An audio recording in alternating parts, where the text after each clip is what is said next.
Sunday, November 9, 2025. I'm Anthony Davis. Welcome to the Weekend Show, where we make the time to consider the news of the week. You can support my work and independent journalism at patreon.com/5 Minute News.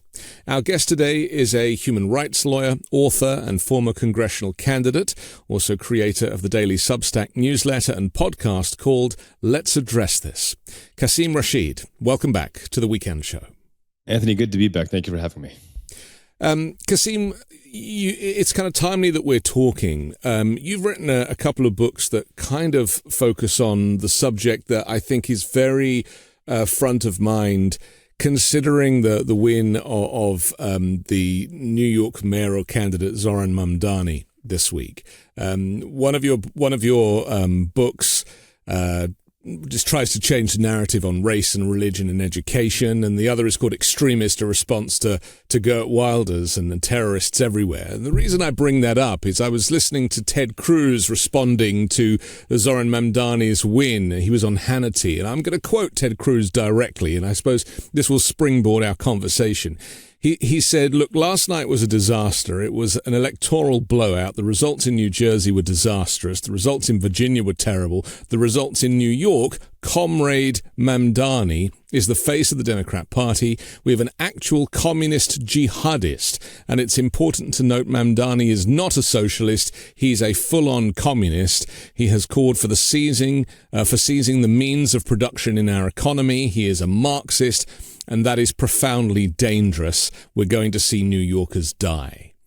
Let me turn it over to you, because it's this rhetoric that clearly they're going to turn the heat up on in the coming weeks, months, and years. Well, I think what a lot of folks still don't understand about why Zohran Mamdani was successful is because his policies weren't based off of sticking his finger in the air and seeing which way the wind is blowing. He put in the work. He put up a profound video, I thought, on the day of his election of where he was 1 year before. It was right after the 2024 election. And if you're watching or listening, put yourself back in those shoes. We have had this horrific loss to Donald Trump, an actual fascist and white supremacist. He's made these horrific promises that now he's fulfilling about, military occupation, dragging people away, locking people up, mass deportations, in the level of corruption. I mean, half the White House is destroyed. He's threatening, nuclear testing now. I mean, everything that Project 2025, this fascist manifesto promised, is happening now. And at that time, what does Zohran Mamdani do? He got a sign that said, let's talk about the election, a camera and a microphone. And he just went out into the streets of New York City. And in talking to his team, they shared that he actually went to the places where there was the biggest rightward shift. And all he did was talk to folks and say, hey, Anthony, can I ask you why you voted for Trump? Can I ask you why you voted for Donald? Why did you vote Republican? He didn't challenge them. He didn't debase them. He didn't argue with them. He just wanted to understand why. And it was out of those hundreds, if not thousands of conversations that he came up with the recognition that affordability is a crisis far greater than either party is willing to understand. And what are some meaningful ways we can combat that affordability? And the four he came up with were, let's tax millionaires, a 2% tax, nothing major, but it can have a big impact. Let's make transportation free, public buses free, childcare, and city-run grocery stores. Now, none of these are revolutionary or seismic ideas because they're actually pretty centrist in most of Europe as well. Right. But here, it's being labeled as communist and fascist and Marxist and all these words that I don't think Ted Cruz even understands what they actually mean. And so when you had dozens of billionaires and corporate Democrats and MAGA Republicans criticizing him and challenging him on these policies, and voters saw him sink, go 10 toes down and dig in and say, no, we're gonna get free buses. We need childcare. We need people said, oh my God, this guy is a fighter we've been waiting for. He's not shy about fighting for working class people. And so the more that Ted Cruz and these billionaires throw this nonsense at him, all it's telling New Yorkers with the record turnout that he had is that this guy is the real deal. He's unbought, he's unbossed, he's principled, and he doesn't care about corporate deals or corporate profits. He cares about working class folks. And he knows that if he takes care of working class folks, the rest of the economy is going to work out.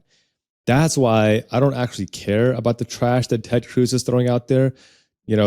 Ted Cruz's reputation is that of a man who flees and skips town when his people are in trouble. So it's probably foreign to him to see somebody actually work for their constituents, something he's never actually done before. But the more they attack him, the stronger he's going to get. I agree with you entirely. My concern, though, is that the fear that we see in Trump and have heard in Trump, because they are definitely frightened. Mm-hmm. They were kind of expecting this, but the reality hitting home, that people are actually voting and showing up to vote and going through the democratic process, because I think they've been relying on the fact that people are just tired and think, Trump's going to fix everything. And so as the reality kicks in, there is the chance that they will ramp this up. I mean, even to the point where, like we see in Russia, not to the extent of, murdering your opponent, but certainly to try and debase the opponent and to claim that Mamdani is in some way illegitimate, and using this kind of explicit language that they are, and using racism as a route in to turn people against him, that actually that will only make people feel a greater sense of support for Mamdani because the opposition is just so outrageous. Mm-hmm. Look, I think you're exactly right. And the reality is, irrespective of whether Zohran Mamdani won this election or not, the Trump regime was going to make things worse. Yeah. Let's just be blunt about that. Yeah. There's no going back from what he's done right now. He's got military occupation. I'm here in Chicagoland. I've been to the Broadview ICE facility numerous times. I'm going to be going again soon. And every time there's been violence is because ICE has ignited and escalated that violence. We're seeing 93% of the people that they are rounding up like animals have no violent criminal record whatsoever. We're seeing hundreds of U.S. citizens, all of Latino ethnicity, being arrested, tortured, beaten. We're seeing pregnant women being rounded up by ICE and being beaten and tortured to the point of miscarriage.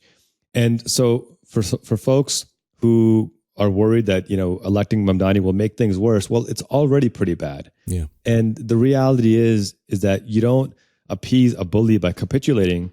You appease a bully by you stop a bully by standing up to him. That's the only way you're going to stop him. By capitulating, you appease him, is what I meant to say earlier. And at the end of the day, the only way we're going to get through this is by standing united against these culture wars. I think that's what Zohran Mamdani did an excellent job of building coalitions with Jewish leaders like Brad Lander, by connecting with Governor Hochul and getting her support.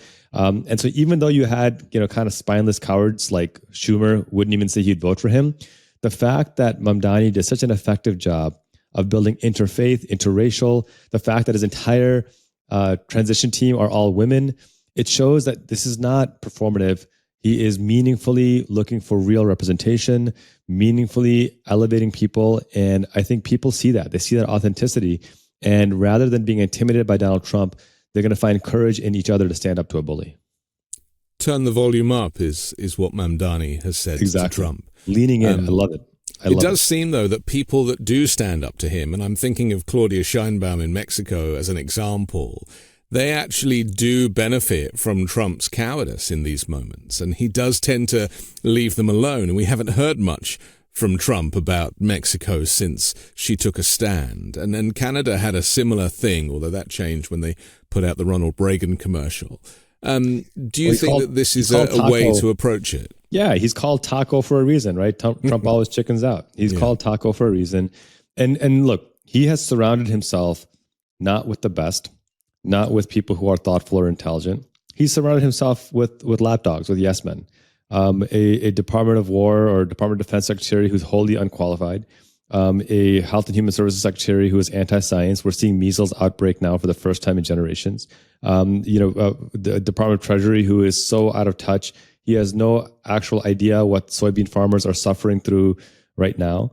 And there's a reason why his approval rating is 36%. And so I think that's where the frustration comes in for working Americans, in that we're seeing examples of grotesque incompetence, open corruption with the whole crypto thing. This is one of many. Yeah. And we're seeing examples, as you pointed out, Claudia Sheinbaum, Zohran Mamdani, Carney. We're seeing examples of people standing up to him and punching back and saying, we're not going to take this, and being successful. So then the question comes in, what's wrong with Chuck Schumer and Hakeem Jeffries? What's wrong with the Democratic Party leadership? Why can't they punch back the same way? We saw examples in Texas where Texas Democrats stood up, broke quorum, and said, no, we're going to make this a national story. And I think the wrong way to look at that is to say, well, Abbott still did what he wanted to do anyway. No, we made that a national story. The Democrats, in Texas made that a national story. We helped in Illinois because they came up here in Illinois. But that national story now ignited California to undo the damage that Texas did. And it ignited now Virginia, who has a Democratic governor, lieutenant governor, and AG, and majorities in the House and the Senate to redistrict, to cut out more Republican seats. We're finally fighting fire with fire. So standing up to a bully is the only way. It's not going to be easy because he is a bully and he's got the nuclear codes, but it's the only way through this mess.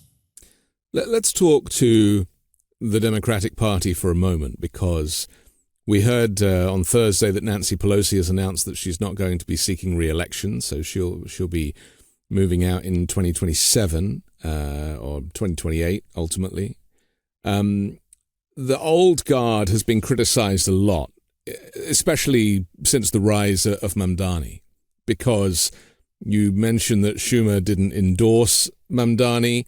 Hakeem Jeffries took his sweet merry time to do so, only did so about a week before the election.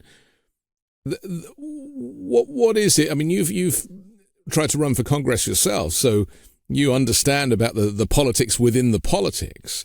Do you think that the old guard, who still maintain a significant amount of control with the Democratic Party, although it is changing, do you think that they recognize that Mamdani is the answer, and that word affordability, which weirdly has never really been used in this context before, is actually the way to get back to leadership, both locally and centrally?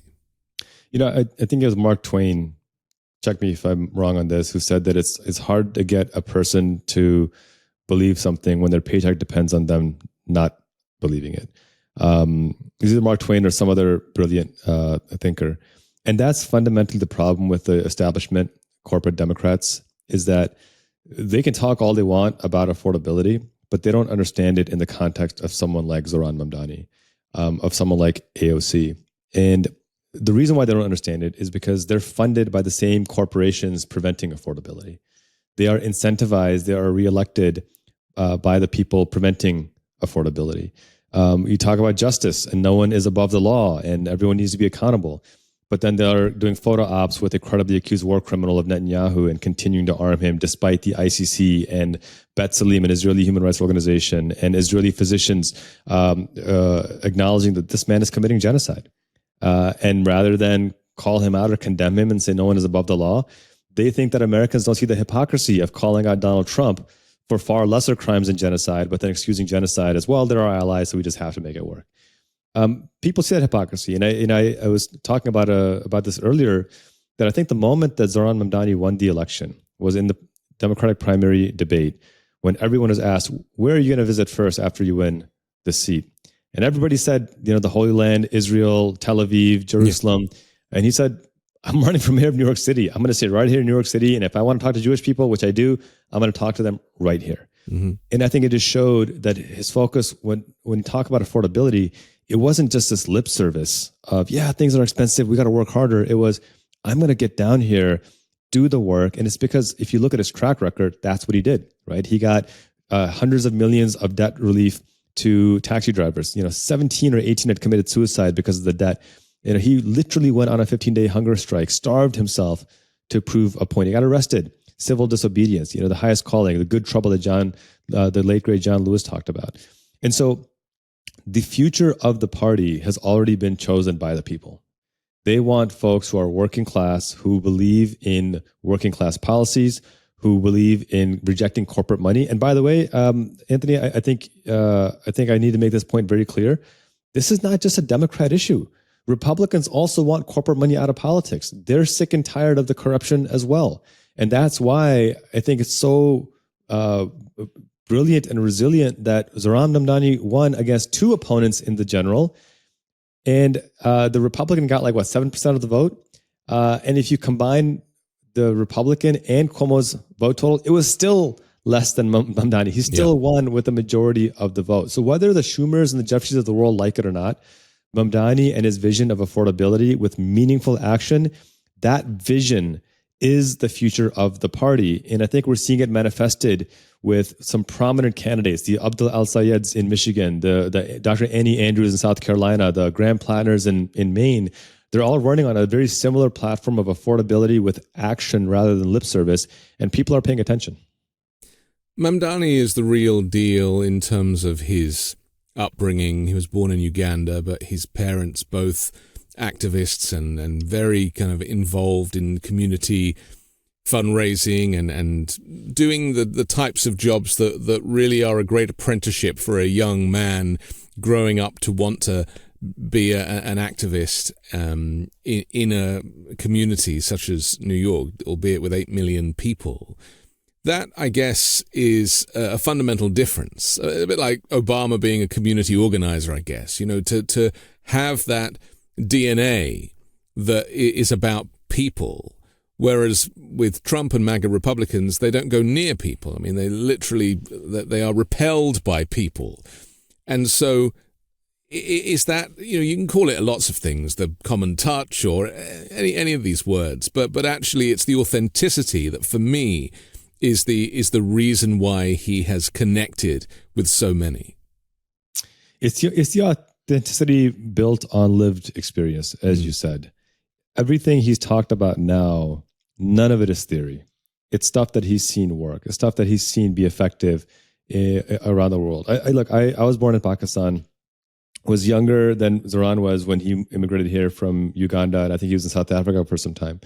But there's something that you learn when you live in another country. This is why, Mark Twain actually did say that, travel is fatal to bigotry. There's something that you learn when you live in other countries, when you're exposed to different cultures and points of view. You learn that this idea of American exceptionalism is only effective if that exceptionalism is in our diversity. The idea that America is exceptional because it's the strongest military power in the world or the wealthiest country in the world is actually a very hollow shell of an idea. It's a veneer. It doesn't have any strength or any substance behind it. You don't inspire people to love you because you've got a nuclear weapon and they don't, right? That's a great way for them to fear you and hate you, but it's definitely not a way for them to love you and want to be part and want you to be better and greater. And I think one thing that people learn when they travel to other countries is things like hospitality, things like trying new foods and new cultures and just experiencing a different flow of life. Like you've been all over Europe, you know this better than most. It's a powerful experience because you learn to realize that there's actually a different way of life that's just as valid as here, not lesser, not greater, but just a different way of life. I had a life-changing experience when I was 18. My father was a missionary in South Africa at the time. And so I finished high school on my first year of university. And he says, hey, why don't you come spend your winter break with me? I had about 2 months off. I said, that sounds like a great idea. I went down, and it was my first time as an adult outside of the United States for any kind of extended period of time. I've been to Canada, but Canada's close enough and you're a kid, doesn't really matter at that point. I traveled by myself all the way to Cape Town, South Africa, and spent the next 2 months there and saw everything from, houses that were $10 million houses belonging to members of the royal family to the shanty towns that we see, in movies, and saw the wealth and income inequality. Got to see where Nelson Mandela was held prisoner for 27 years, the prison cell that he was in. If you've ever been there, it's so small you can't lay down straight in it. And just the thought at 18 years old to see that, this man, for his ideal, for his principle, waited 27 years, and now he became president of South Africa. Look at the way the world loves him now. For me, that was a life-changing experience of recognizing how you have to be authentic with people. We're all going to die at some point. No one leaves here in any other way except through that. And if you spend your life hating people and putting other people down, it's a shame for yourself, and it's a shame for the people that you harm. And I think what Zohran Mamdani has tapped into is his lived experiences in Uganda, his lived experiences in South Africa, his parents' lived experiences in India. And the fact that they molded this young man into who he is, and he had the good sense to shut up and listen and marry up, might I add, to a Syrian artist. It's almost like it was, again, back to the Nelson Mandela quote, it's impossible until it happens, and then it was inevitable. It seems now you look back like, yeah, it was inevitable this guy would accomplish what he's done. But I'll close with this comment that as accomplished as he is in what he's done in making history, I think he'll be the first to tell you that this is just a baby step. This is the starting gun. The real work begins now, and it's going to be much more difficult and arduous going forward. I'm interested in what you say about life outside of America, because exceptionalism is something that you only really understand, as you say, if you travel.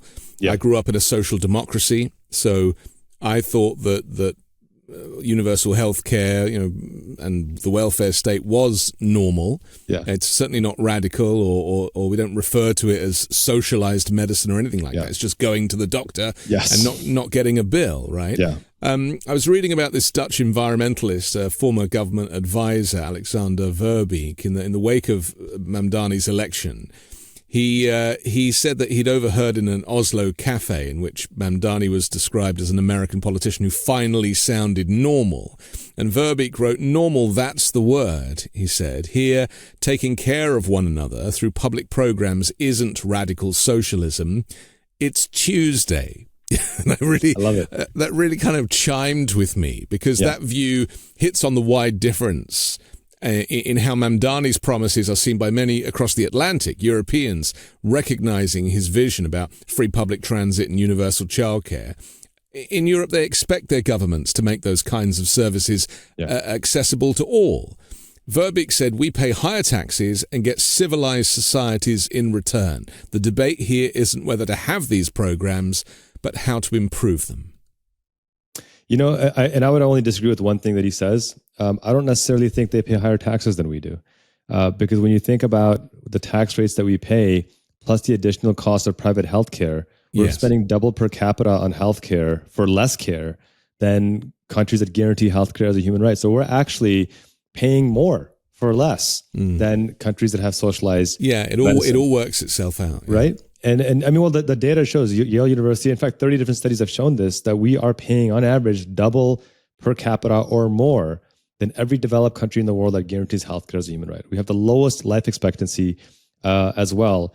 And for those who are like, well, you'll have longer wait times. No, actually, our wait times are as long or longer. Right. And frankly, the math also doesn't make sense, because if our wait times are shorter, then why do we have a shorter life expectancy? We should be getting better care faster, but we're not. So we actually are spending more. I recall I was in the United Kingdom a couple of years ago, driving with a friend of mine who's a physician. And we're going through this quaint little town, about an hour outside of London. And an elderly gentleman was walking on the sidewalk, and we saw him trip and fall and smash face first into the sidewalk.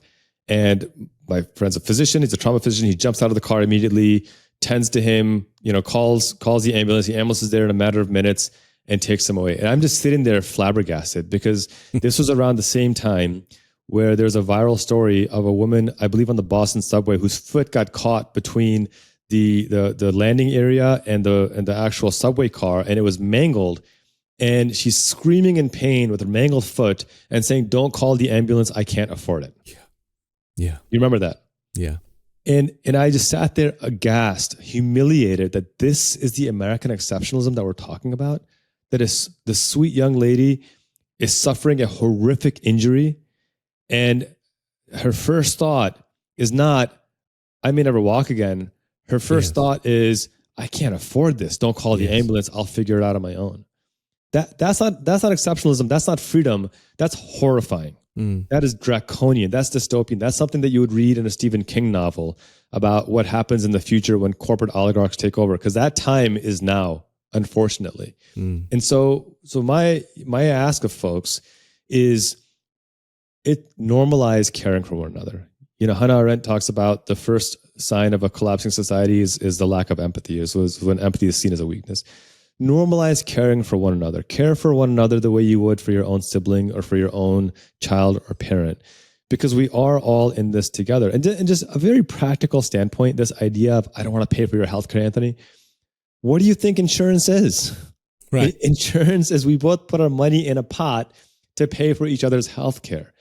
All we're saying is let's have that on a national level as opposed to a for-profit level. It's not very complicated. I think people and have like both as well. I think that's what scares a lot of Republicans is that they think that by paying for other people that they will somehow either lose services or it'll be more expensive for them. But actually, in Europe, you have both models running side by side. You have socialized medicine for those who can't afford private, and if you can afford private, it's there if you want it, and people make the free choice, and ultimately, it takes the pressure off. It's not one or the other, and so I think there's probably a lot of conservatives who worry that the quality of their healthcare will go down because they're paying for everybody else too.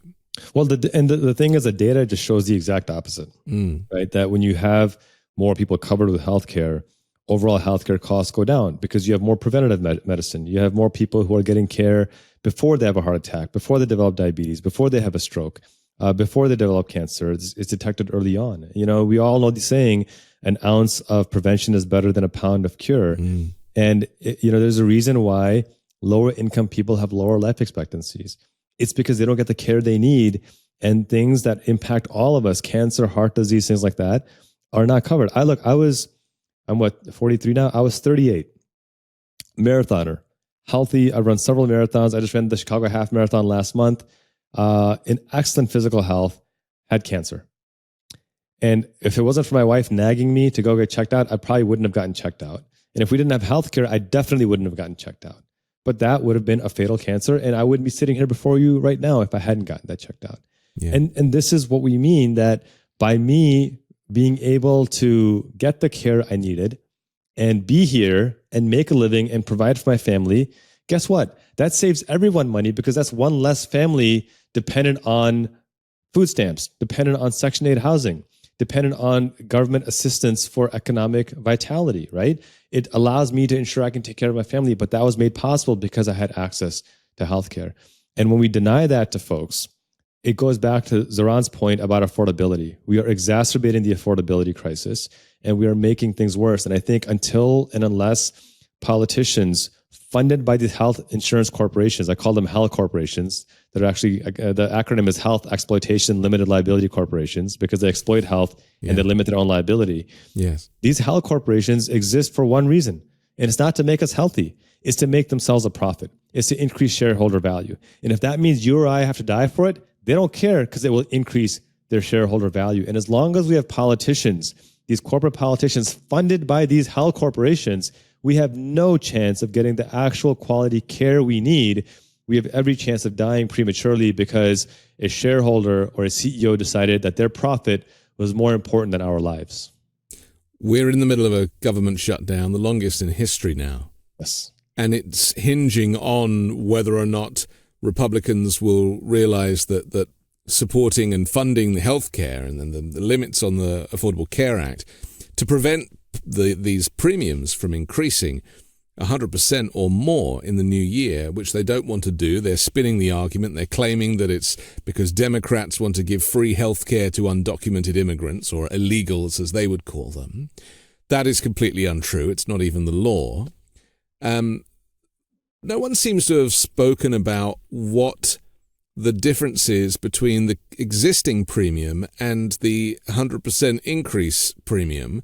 As I see it, it's profit. It's not better services. Right. Why is no one talking about the fact that these kind of random increases are pure profit? You're exactly right, Anthony. You are exactly right. And I think this is the problem that I said earlier, that you cannot have people like Chuck Schumer and Hakeem Jeffries and other corporate Democrats talk about that, because those are the corporations funding their reelection campaigns. Yeah. And that's why that's why the Democratic Party has a 26% approval rating, because there's just no trust. Because you cannot expect corporate politicians to condemn the corporations that made them politicians. It's just not going to happen. We're not going to get a magical cure for cancer or a magical cure for AIDS when these prices double. If there was a cure for cancer and I had to pay 100% more, I'd pay it, because it's curing cancer. But it's not even doing that. It's exploiting people even more. And it just goes back to the absurdity that the entire government is being held hostage because a couple of multi-billion, probably some trillion-dollar corporations decided, our shareholder value is more important than your neighbor who needs insulin getting access to insulin, your neighbor who has a chronic back condition getting the physical therapy that they need, your neighbor who is recovering from breast cancer, or your spouse who's recovering from breast cancer getting the treatment that she needs. That's really fundamentally what it comes down to. It's corporate CEOs deciding that their golden parachute or their bonus at the end of the year is more important than making sure that that child suffering from pediatric cancer gets the treatment that she needs. It's absurd and it's offensive. And this is why I say this is not a red versus blue issue. Because I promise you, my Republican neighbors agree with me on every single thing that I just said, that it is a disgrace that billionaires are making insane profits while people can't get the basic insulin they need to live. This is a class issue of billionaires versus working class people. And so I'm begging my neighbors, regardless of who you voted for in the last election, recognize that this is not a culture war that we should fall into. We should stand united against this economic class war because we are going to be the first ones on the plate to be eaten if we lose this war.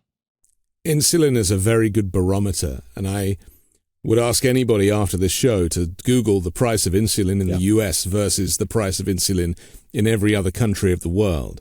And it can be had for $5 to $7 elsewhere, and here it can be anywhere upward of $40 to $100. I mean, it's ridiculous. $12,000, Anthony. $12,000 annual cost for insulin. If you don't have insurance, that's what it costs.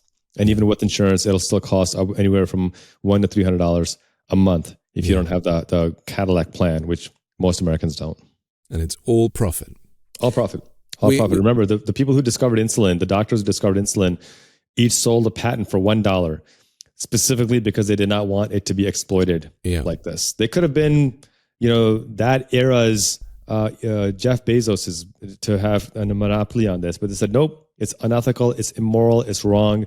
We want this to be accessible. And unfortunately, their entire legacy has been trampled upon by, United Health and Blue Cross and Blue Shield and these other pharma companies who decided, again, their profits are more important than our lives. We have to take a quick break, but I want to come back and talk to you about the Muslim faith because it's been obviously demonized by MAGA Republicans. I want to really kind of provide some clear examples of what Mamdani represents and what the community in New York represents too. We'll do that next here on The Weekend Show. Have you ever found the perfect item online, a couch or a lamp, and then you see the sticker price and it reminds you that it's out of reach for your budget? Well, that's why I use dupe.com. It's simple. Just type dupe.com / before any product URL, and Dupe instantly shows you similar and more affordable alternatives. It's perfect for finding the best deals for your holiday shopping. And these aren't sketchy knockoffs. The truth is, most products that you see online, from furniture to fashion to gadgets, are mass-produced in the same factories. Brands just slap on different labels and markups. Well, Dupe surfaces those same pieces for way less, so you're not overpaying just for a name. That expensive sofa, handbag, or light fixture you've been eyeing, Dupe finds them, or something nearly identical, for a fraction of the price. It's no wonder that Dupe has gone viral on TikTok. Millions of people already use it to save thousands on furniture and decor, sometimes 60, 70, or even 80% off, and it's completely free. This holiday season, Dupe is giving away 1 million Dupe points, and you can turn those points straight into gift cards. Here's how it works. You earn Dupe points just by shopping with Dupe. No payment, no catch. Just search for the products you want, save money, and rack up points. Want even more? Share Dupe with your friends. They save, you earn points. That means more gift cards for both of you. And here's the kicker. For a limited time, the first 10,000 people who go to dupe.com / weekend will get 500 Dupe points instantly. Redeemable for gift cards, no catch. But spots are limited, so don't wait. That's dupe.com / weekend for 500 free Dupe points today. Use your Dupe points and gift cards to make the most of your holiday shopping. Go to dupe.com / weekend. We're back on The Weekend Show with Qasim Rashid. I'm Anthony Davis. The New York Post's On Your Marks, Get Set, Zo front page published just hours after Democratic Socialist Zohran Mamdani's win in the New York mayoral race, is proving a viral hit. One vendor on eBay has sold a print copy for $355. This is obviously a Murdoch publication, who is not a fan of Zohran Mamdani, and the front page with the red apple headline featuring Mamdani holding a Soviet-style hammer and sickle is also being sold by the newspaper as a $75 metal print. Any opportunity to profit, certainly from Murdoch's perspective. But what this is saying to me is, because it's invariably supporters of Mamdani that are running out to buy a copy of this for sentimentality reasons, because this is an historic moment, not just for New York, but for the whole country. There has been a leadership vacuum on the Democratic side, and he plugs an awful lot of gaps for people. But I want to talk not just about, we've talked about his democratic socialism and what that means and how it's not communism or Marxism or any of those isms that the fascisms are talking about. But actually his faith is something that they're going to be making an awful lot of noise about.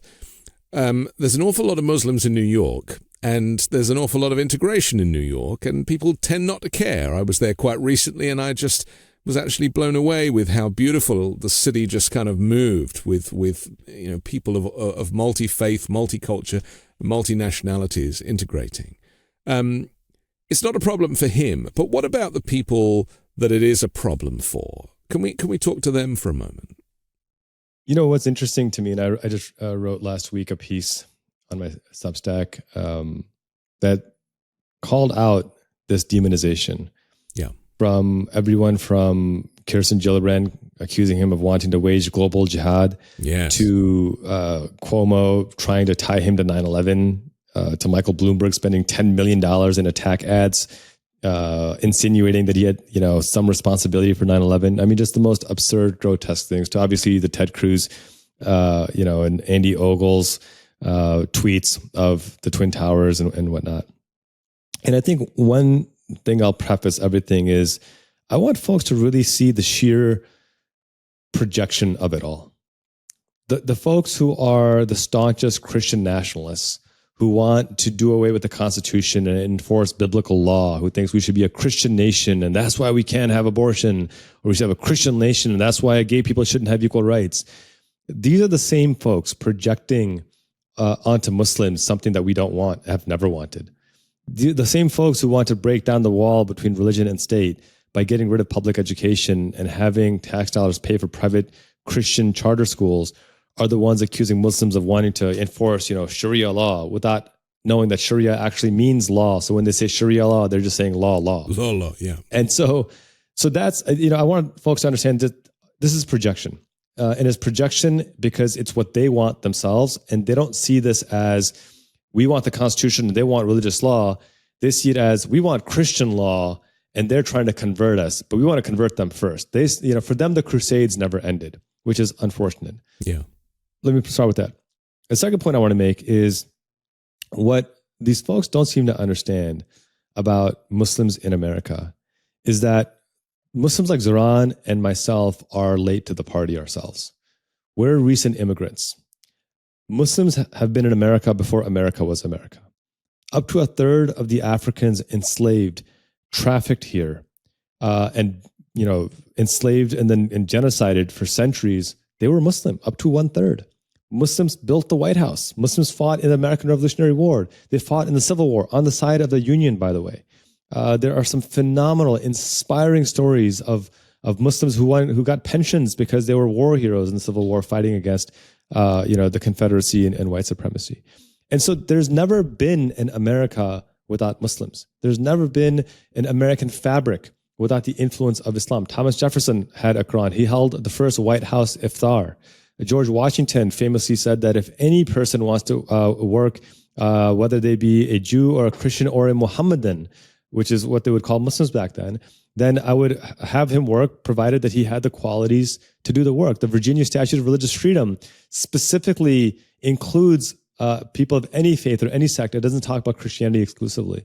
And so there is ample evidence, ample history, ample resources that demonstrate that it's actually not ironic that a Muslim is now leading New York City. What's actually ironic is that it took this long, because Muslims have been part and parcel of New York City since New York City began its existence. Yes. And it is with that step that I would ask folks to look forward. And I think what New Yorkers have shown us is exactly what you said a minute ago, Anthony, that people don't actually care. They don't actually care what your faith is. They want to know, are you going to make my life better? Are you going to make my life more affordable? And if so, then whatever faith you are or you aren't, I don't give a damn. I just want to know that we can work together. And if we can, let's work together. There's a certain irony with trying to pin 9/11 on Zohran Mamdani, especially considering that, off the top of my head, I think it was 17 of the bombers were Qatari nationals. Or Saudi or something, yeah. Saudi nationals, that's right, Saudi nationals. And yet Donald Trump's business dealings are now with Saudi Arabia to a significant extent. Yeah. And he's prepared to kind of overlook the human rights atrocities, not to mention the connections with 9/11 and terrorism. And, Jamal Khashoggi, and there's a whole history there. Yeah. He'll overlook all of that stuff. But trying to connect Mamdani with 9/11 and try and stoke fear it's bonkers. But my fear is that there are some people that do buy that stuff. Of course there are. I mean, this is the divide and conquer culture war strategy that's been waging ever since the civil rights movement ended with the Southern strategy. That if we can just convince low-income white people that, hey, at least you're not black or Latino or Muslim or an immigrant or gay or somebody not straight white male, then it could be worse for you. So just side with us, vote with us, and we'll protect your interests and won't let those scary black and brown people enter your schools and your communities. That's always been the strategy, and that's what's the strategy right now. And I think what's happening is that we're finally starting to see cracks in that strategy. We're finally starting to see people realize that, hold on a second, I've been had. Anthony, I can't tell you how many emails I get on a weekly basis from people who voted against me when I ran for office, apologizing and saying, I was an idiot. We don't agree on everything, but I genuinely see that you were out for our best interests, and you were not this, secret Islamic Sharia takeover guy that you were made out to be by your opponent. And I always respond every single time to these folks to say, hey, good on you. I appreciate you. Let's continue to find ways to work together. I'm not going to shut the door on these folks. These are Americans. And this is why I say, whether somebody sends me a nasty death threat or somebody sends me a positive note, ironically, it's coming from the same place of, in both cases, they think that's what's going to make them safer. In the first case, they're wrong when they're sending me the death threat. In the second case, they're right because they're building a bridge. But I want my door to remain open to those folks who are sending the death threat or who are sending the nasty comment to come back later on and be like, yeah, I effed up. I shouldn't have done that. Let's find ways to work together. That doesn't mean we have to agree on everything. It does mean that we recognize the humanity in one another. And so, you talk about Islamic Sharia. That's really what fundamentally Islamic Sharia teaches. Islamic law teaches have this basic justice that every person has the right to on the condition that they're a human being, which is all of us. That justice must apply. It must be indiscriminate. Every person, regardless of faith, color, creed, background, gay, straight, you name it, every human being has that human dignity that must be respected, must be protected, and must be honored by virtue of them being a human being. That's the extent of what Islamic Sharia is. My father was an Islamic scholar and imam. He taught for 50 years. And if anyone knew this stuff, it was him inside and out. And that's the only message he ever taught me and my siblings. And that's the only message that I think you'll find in 99% of mosques that you go to. Trump has made asylum illegal, effectively, which kind of contravenes the international law and even the kind of unwritten requirements of kindness.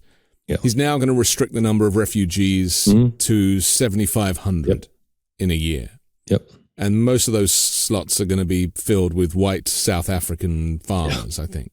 Yeah. And we've already seen a whole performance with that, with them being given American flags to wave in an aircraft hangar and being welcomed to America. a lot of this fear from the white people is the Great Replacement Theory conspiracy. There is this fear that people of color are replacing them. So in addition to the faith issue, where you have far-right Christian nationalists who don't want the separation of church and state and are imposing their views, their fear is that they will lose their majority. And that is another reason why so much of these things are happening, not least, as you mentioned earlier, the ICE abductions, the disappearances of people in a very hostile way, and removing people of color from the streets. So let's just talk to that for a moment, because this is I think for a lot of people is the burning issue. And Mamdani does also represent the antidote to these disappearings that we are now seeing on eyewitness video all the time. I can't remember who tweeted this, but it was about a decade ago, or it was a viral tweet where somebody said, "Why are white people afraid of becoming a minority in America? Are minorities mistreated or something in this country?" And it was a tongue-in-cheek joke, because obviously minorities are. But again, Anthony, I think you'll see, like with everything else, this whole Great Replacement Theory, white supremacist theory, it's all projection. Because the only people that have ever used violence to replace the indigenous people in this country are European colonizers who built a country on stolen land by people stolen from their land. And if anything, they're probably thinking, well, our ancestors did mass murder and rape and pillage and kill hundreds of millions of people to build what we have now. And maybe if people peacefully immigrate, they'll eventually do the same thing. And what I'm here to tell you is that we're not colonizers. We're not genocidal maniacs. We're not looking for revenge. We're looking for equality. The problem is that when you've had privilege your whole life, even equality feels like oppression. And that's what we're seeing right now with, the Stephen Millers of the world and the Pete Hegseths of the world, that they've had such overt privilege that the sheer idea that there should be equal access to justice to them feels like oppression. And one of the examples I often give is, affirmative action was not actually for Black people. Affirmative action was initially for women. And more white women have benefited from affirmative action than Black, Asian, and Latino people combined. Meanwhile, what was struck from Harvard? Affirmative action. Notwithstanding that legacy admissions, which predominantly benefit white people, has far more actually unqualified people. Because again, remember, affirmative action was not about admitting unqualified people. It was about ensuring qualified people also were considered for admission. Meanwhile, legacy admissions, Washington Post did a study on this a couple of years ago and found out that nearly half of white students at Harvard, 43%, were only there because of legacy admissions. And then to add insult to injury, they pointed out that 75% of those white students that were there because of legacy would not have gotten admission on merits alone. That is the real, you want to talk about DEI didn't earn it? That is the real didn't earn it right there. The second point I'll make about all this is, if the concern actually was about population, about demographics, about people not having enough babies, well, then they should be enacting policies that we know results in people having more babies. But they're not doing that. And so I'll explain what that means in a second. They're going to ban contraception. So and there's actually even more than that. But what I'll point out really quickly is that this is actually not about the fear of people not having babies. It's about just enacting control, authoritarian, fascist control over women, over anyone not straight, white, male, wealthy. Because if you actually wanted people to have more babies, here's what you would do. You would guarantee universal health care as a human right. So people would know that having a child is not going to cost me $50,000. It's going to be affordable. You would have pre-child guaranteed, child care guaranteed for parents so that they could work while their child is getting cared after. You would have free school lunches so that low-income families wouldn't have to worry about making sure their kid can eat when they're out of sight.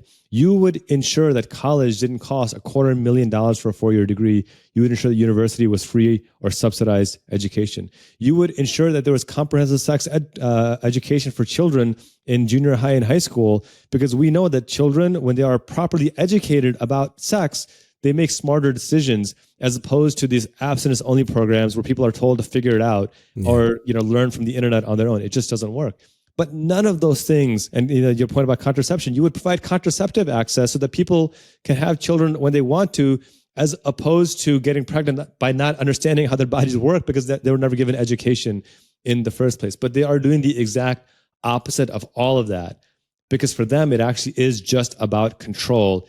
And that's why consistently you see the highest teen pregnancy rates in red states, you see the highest rates of poverty in red states, the highest rates of depression and suicide in red states, because they're not providing them actual guidance and support and social benefit programs to improve themselves. They're trying to clamp down as these authoritarian Christian nationalists. And that, my friend, is just a failing model. And we should point out that Christian nationalism is not Christianity. Exactly right.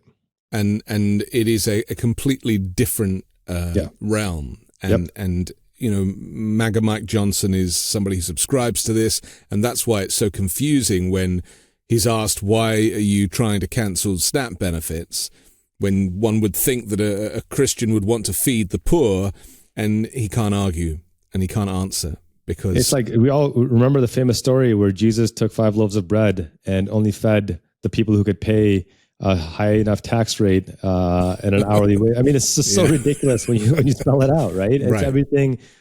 Jesus literally said,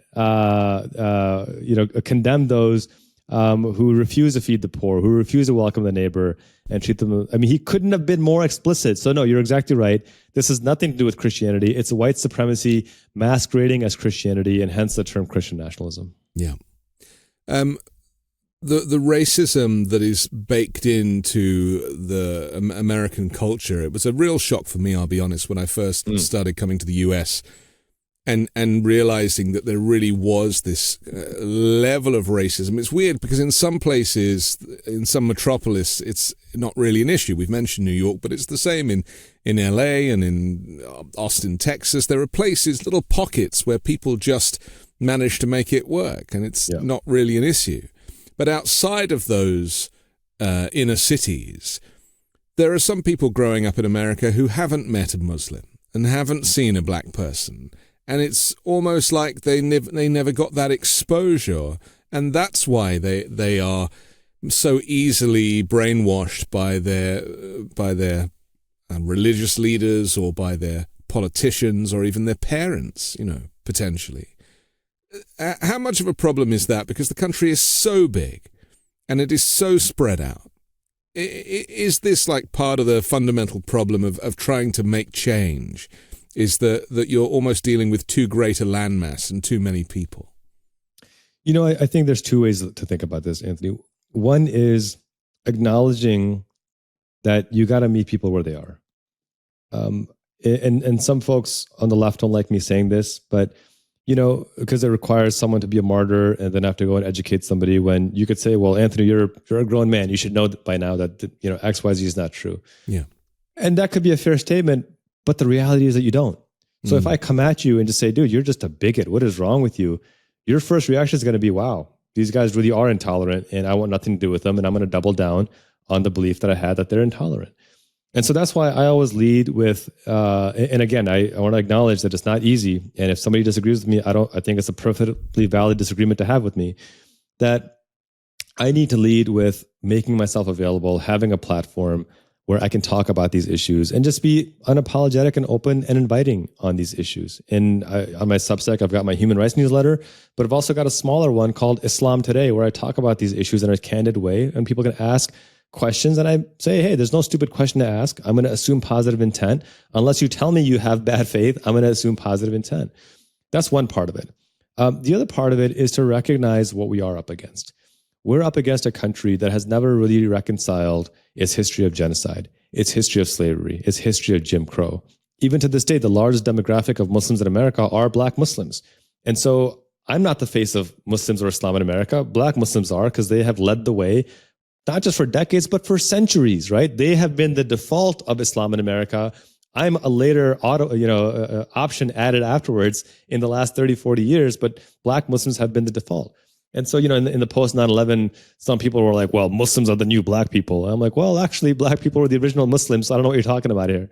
But we're up against a centuries-long narrative of disinformation, of denialism, of genocide, of persecution, and now a well-funded narrative, right? You had 22 different billionaires funding the campaign against Zohran Mamdani. Right. And so while you're exactly right that this is a vast country and we're up against an insurmountable opposition in this space, I don't think it's insurmountable. I really don't think it's insurmountable. I think that if we work together collectively, I have seen it happen with my own eyes of people who, came up to me initially as staunch Islamophobes, self-described anti-Muslim bigots, and have turned the tide and are now allies working to help counter the misinformation and disinformation. And they're allies as Christians, as atheists, as Jews, as Hindus, but ultimately as human beings who recognize that our diversity is a source of strength, not a source of division. And so I will never lose hope in that. My door will always remain open. And I believe that we will get to a place one day where we'll look at each other as Muslims and Christians and Jews and atheists and say, hey, we can disagree on theology, but we will not compromise our humanity. Donald Trump tried to kind of hide the racism over the years in some ways. Sometimes he couldn't, he let it slip. Look at my African-American friend over there, to coin a phrase. Yeah. But beyond that, I feel like the veil is slipping a little more. It's gone.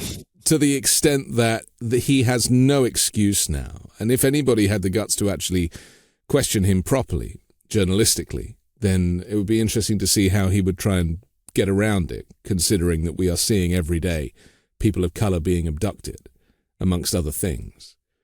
So, and then of course he goes and, as you said at the beginning, demolishes half the White House, converts the Oval Office into some kind of Russian palace with gold leaf everywhere, and throws a Great Gatsby party, which couldn't be more ironic if it tried. People are going to start to see, if they haven't already, that he is operating on a completely different frequency to where Americans are at, and the goodness and the kindness and the understanding of multi-faith and multiculture is not something that is in his wheelhouse at all. Do you think that is going to help Democrats in the midterms and also in the next presidential election? The fact that he's almost created his own divide. He's not even playing to his base anymore. I mean, now he's kind of ignoring that group too. Do you think there might be some shift? Because I mean, even Marjorie Taylor Greene seems to be waking up to this stuff. Yeah, look, I think he's been overtly racist actually for a long time. The DOJ had to charge him for housing discrimination back in the 70s. Yeah. We saw his comments about indigenous people and Concedos in the 80s. The exonerated five, the Central Park Five, calling for their death penalty, even after it was acknowledged that they were completely innocent and standing by that call for the death penalty. And now it's explicitly clear that his policies are driven by white nationalism and by overt racism. I mean, and some of it is just humorous, right? Winsome Sears, a staunchly conservative black woman running for governor in Virginia, didn't get his endorsement. He refused to even endorse her, even though Virginia was red under Glenn Youngkin, and he would have liked to have kept it that way. But his racism is so strong that he would rather lose a state than endorse a black woman because she's black, even though she's one of his staunchest allies and defenders. I don't think his base cares, though. I think that no matter what he does, he will have 30 to 35% at a bare minimum, no matter what. He can commit genocide in Gaza. He can mass murder and commit war crimes. 57 people now, fishermen, on the arbitrary claim that they're narcotics and drug dealers, narco-terrorists. He's kind of made up a term. He can, devastate our farmers and give $40 billion to Argentina. He can devastate our farmers while bringing in South African farmers on the allegation that they're suffering, while our farmers here are actually suffering. And I just don't think they care, because to them, the white supremacy is the point. But to your question of whether Democrats can capitalize on this, I think working class Democrats can. I think people-funded Democrats can. I don't think Chuck Schumer's and Hakeem Jeffries of the world can, because again, they're funded by the same billion-dollar corporations and AIPAC and corporate PACs that are funding people like Donald Trump. It's basically two arms of the same body at that point. So I think for us to break away as a party, we need to separate ourselves from not just the name verbally, but from the actions of the same corporations that are enabling all of this, right? The corporations that are helping build this monstrosity ballroom extension, the corporations who capitulated to Trump with $15-20 million settlements, the ABC Newses and the CBSs of the world. Until and unless our elected officials separate ourselves from them, we're going to be tied as the exact same untrustworthy person. The difference is going to be that Trump is going to win that battle because, and I think Bill Clinton said this, that, in times of stress, people will follow a politician who is wrong but loud as opposed to quiet but right. Yeah. And Trump is loud and wrong, but he's loud and people will be driven to that. And my whole point has been Democrats have a chance to be loud and right and be unassailable, but it's not just about being loud. Jeffries and Schumer are loud, but they're not right because they're funded by the same people as Trump. If they can change that aspect of it and show they actually work for the American people, this can be a historic blue tsunami that we've never seen before. But right now, they're the ones holding us back, and they need to either step up or step aside because we are out of time. And the Mamdani vote was grassroots. It 100%. Was funded by the people. The problem, as I see it, though, is that the people have less money than ever, and they've literally been rinsed by this economy, and it's only going to get worse come January. And so I hope that there is enough spare money to fund these types of campaigns. I mean, it's no coincidence that the timing is such. And so I worry about Dominion voting systems now being in the hands of a Republican operator and not to mention the gerrymandering, but there's a whole range of things. I mean, I'm sure we're going to see ICE intimidating people at the polls as well. Yeah. Just talk to that finally, because this is, our democracy is based on our vote first and foremost, as well as our right to protest and speak up. And I mean, didn't he say of Seth Meyers, I think the other day, that, what he was saying against Trump is 100% illegal, Trump said in a post, now suggesting that if you criticize the supreme leader, then you are a criminal. How does our vote survive in this climate? Well, one, I think you're exactly right about the money aspect of it, and the cutting of SNAP, the stripping of arts and culture, of these basic issues that make us human. It's all designed to kind of strip away quality of life and make people be more fearful. We have record highs in credit card debt right now. More people are relying on credit cards. Jobs are going away. They're not releasing jobs reports because they're so abysmal. Yeah. People are suffering. Inflation is up. I also want to point out that money is one thing. It's not the only thing. I think over 300,000 volunteers worked on the Mamdani campaign to knock doors and to make phone calls, send text messages. And so what I tell folks is that election day is like taking the game-winning shot in Game 7 of the NBA Finals, or it's like the walk-off home run at the bottom of the ninth inning in the World Series, Game 7. But what you do to get there is what's going to increase your chances of hitting that home run or making that shot at the last second. And what that looks like, yes, part of it is donating. And so for those who have the means to contribute. If it's $5, $10, $1, contribute. But there's so much more than that. Knock doors for your candidate. Make phone calls. Help get petition signatures so they can get them on the ballot. Help recruit candidates. Drive folks around to the polling locations. There is literally an endless list of things that are not financially burdensome that you can do that are necessary and a critical component of a successful campaign. And that work needs to start now. You can't wait till the last 30 days before the election. You can't wait until the last 6 months before the election. You need to start that now. And I'll give this analogy, Anthony, that if you're dating somebody that you really like and you only show up on their birthday and on your anniversary twice a year, they're not going to be very pleased with that. They're going to be annoyed that you just show up for 5 minutes on what you think are important days, but the rest of the year, on the highs and the lows, when they need you, you're nowhere to be found. The same way works when you're recruiting a vote. If you really love the people that you're representing, then you don't just show up to ask for a vote the day of election day. You don't just show up on the day of the primary. You show up every single day with phone calls, text messages, knocking on doors, not to harass them, but to ask them, what do you need? How can I support you? And this is what Zohran Mamdani did. He was out on the street asking folks, what do you need? How can I support you? And a year later, he's mayor of New York City. That's not accident. That's providence. That's deliberate. That's by design. And that's what we need to be doing right now. And so if we do that overwhelmingly, then despite the gerrymandering, despite the voting restrictions, I believe we can overcome them. We shouldn't have to, and we wouldn't have to if the Biden administration abolished the filibuster and actually passed voting rights legislation like we were demanding they do.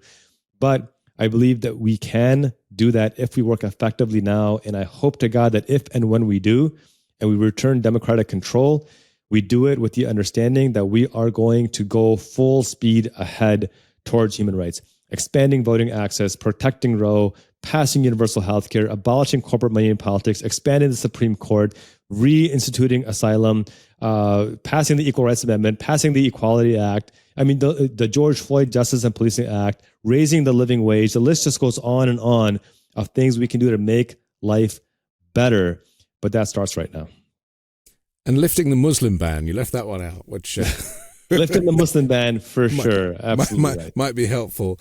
I'm so grateful to you, honestly, for your expertise on this. I wish you all the best with the podcast and the Substack, and I look forward to talking to you again. For now, Qasim Rashid, thanks for joining The Weekend Show. Thank you. I'm Anthony Davis. Don't forget to support me and independent journalism at patreon.com/5 Minute News or by joining the 5 Minute News YouTube channel. And I'll come back next Sunday with a brand new special guest and more factual news to discuss on the 5 Minute News Weekend Show with Midas Touch.